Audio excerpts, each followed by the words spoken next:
Federalist. No. 13. Advantage of the Union in respect to economy and government. 4. The Independent Journal, Wednesday, November 28, 787. Hamilton. To the people of the state of New York, as connected with the subject of revenue, we may with propriety consider that of economy. The money saved from one object may be usefully applied to another, and there will be so much the less to be drawn from the pockets of the people. If the states are united under one government, there will be but one national civil list to support. If they are divided into several confederacies, there will be as many different national civil lists to be provided for, and each of them, as to the principal departments, coextensive with that which would be necessary.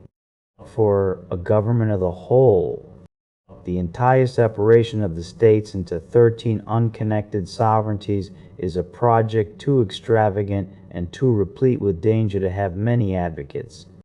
The ideas of men who speculate upon the dismemberment of the empire seem generally turned toward 3 confederacies, one consisting of the 4 northern, another of the 4 middle, and a third of the 5 southern states. There is little probability that there would be a greater number. According to this distribution, each confederacy would comprise an extent of territory larger than that of the Kingdom of Great Britain. No well-informed man will suppose that the affairs of such a confederacy can be properly regulated by a government less comprehensive in its organs or institutions than that which has been proposed by the convention. When the dimensions of a state attain to a certain magnitude, it requires the same energy of government and the same forms of administration which are requisite in one of much greater extent. This idea admits not of precise demonstration, because there is no rule by which we can measure the momentum of civil power necessary to the government of any given number of individuals. But when we consider that the island of Britain, nearly commensurate with each of the supposed confederacies, contains about 8 millions of people, and when we reflect upon the degree of authority required to direct the passions of so large a society to the public good, we shall see no reason to doubt that the like portion of power would be sufficient to perform the same task in a society far more numerous.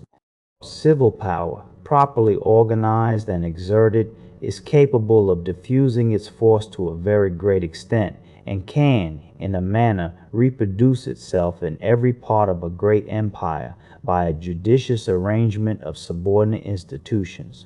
The supposition that each confederacy into which the states would be likely to be divided would require a government not less comprehensive than the one proposed will be strengthened by another supposition, more probable than that which presents us with 3 confederacies as the alternative to a general union.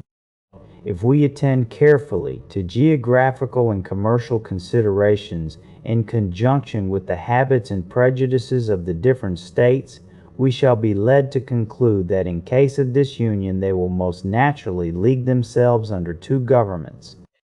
The 4 Eastern states, from all the causes that form the links of national sympathy and connection, may with certainty be expected to unite.